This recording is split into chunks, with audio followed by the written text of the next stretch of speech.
Esta é a segunda aula do curso Teologia Básica da Prime Teologia.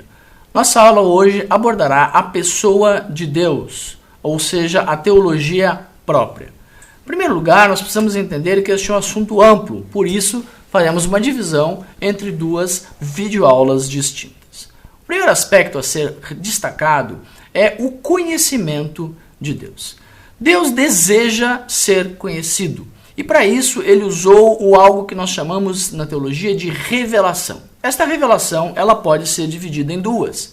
Existe o que se chama de revelação geral ou revelação natural. O que isso significa? É a ideia de que Deus se revelou na criação, tudo que vemos à nossa volta, todos os seres criados, tudo aquilo que se apresentam diante dos nossos olhos. Mas essa revelação não é o suficiente para a salvação. Por outro lado, nós temos o que chamamos de revelação especial, ou seja, a teologia revelada. É aquilo que Deus explica de maneira clara nas Escrituras, por meio dos autores, por meio das passagens e das profecias e dos ensinamentos a respeito da sua pessoa, de quem ele é e aquilo que ele quer. Este sim é um pré-requisito para a salvação. Quando nós pensamos em um estabelecimento da revelação geral, nós lembramos que ela atinge a todas as pessoas. Ou seja, todos os seres humanos, todos aqueles que nasceram e estão no mundo, podem ter algum entendimento da pessoa de Deus a partir daquilo que ele conhece da vida.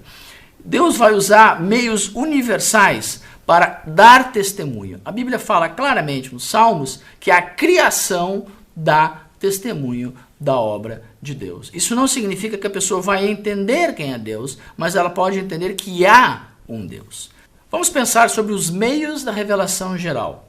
Pela criação, este é chamado argumento cosmológico, ou seja, todo efeito vem a partir de uma causa. Tudo que existe foi formado a partir de algo, ou necessariamente a partir da ação de alguém.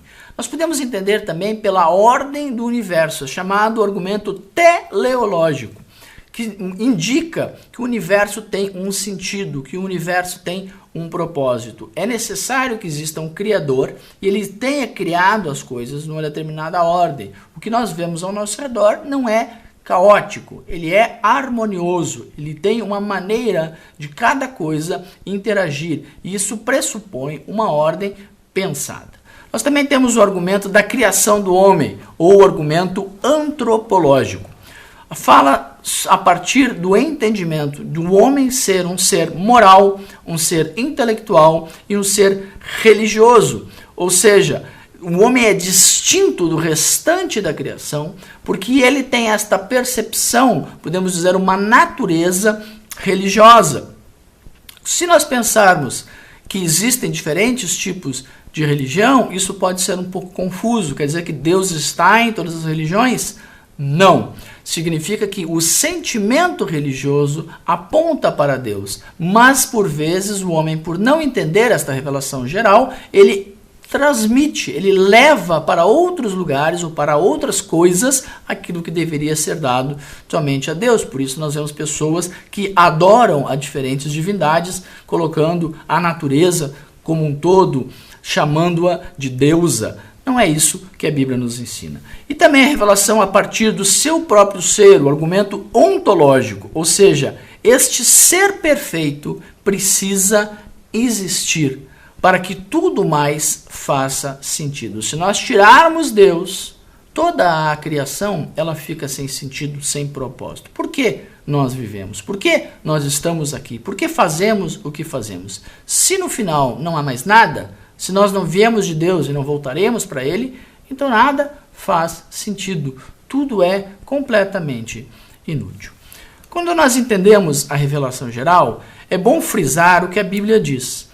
A Bíblia diz que a glória de Deus está revelada, Salmo 19:1, que ele tem um poder para realizar tudo, que ele está acima, que ele é o ser supremo. A sua própria natureza divina, capítulo 1 de Romanos vai esmiuçar bem esta questão. O seu controle sobre tudo que existe, a sua bondade, a sua inteligência e a sua própria existência. Isso nos remete a um outro tópico dentro do mesmo assunto. São chamados atributos ou as qualidades de Deus. Ou seja, teologia ela tem uma limitação. Ela vai tentar explicar quem é Deus. Mas ela não conseguiria fazer isso de uma forma exaustiva, porque um Deus infinito não cabe nas nossas mentes finitas. Por isso nós entendemos que os atributos de Deus, e nós falamos aqui de Deus Pai, mas serve também para Deus Filho, Jesus e o Deus Espírito Santo, pode ser separado em categorias. Essas categorias são chamadas de atributos naturais e atributos morais. Ou seja, está falando aquilo que está na essência de Deus. Se nós falamos que Deus é santo ou falamos que Deus é justo, eu estou falando de um atributo moral, porque eu pressuponho uma moralidade envolvida. O que é certo e o que é errado. E quem determinou isso mesmo foi o próprio Deus. Eu também tenho atributos que são incomunicáveis, que fazem parte da essência de Deus e que nós não podemos entender.